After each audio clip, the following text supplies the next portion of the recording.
Good morning, good morning. Ito yung ano ko, yung natapos kong sapatos. Ang pinagawa pala dito, pinatahi.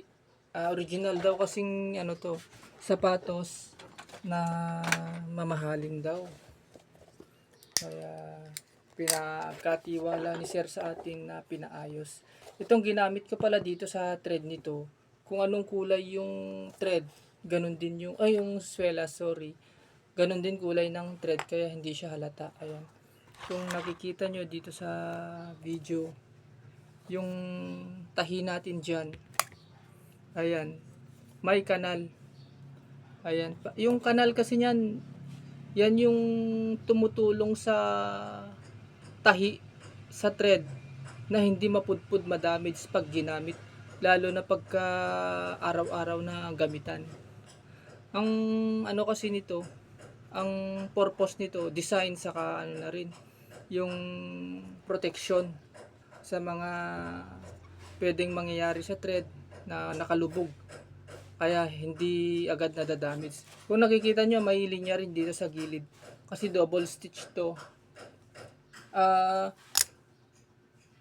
Doble tahi. Kaya para dagdag tibay niya na rin dito sa gilid, saka dito sa baba. Ito kasi pagka hindi natin na natahi, kahit dikit mo lang, katagalan pag ginagamit, nagtutuklap. Kaya pinatahi na ni Sir sa atin. Tapos ang thread na nilagay ko naman, kung anong kulay yung katulad nito, ang ginagamit kong thread, ito katulad dito sa kanya rin to. Ayan.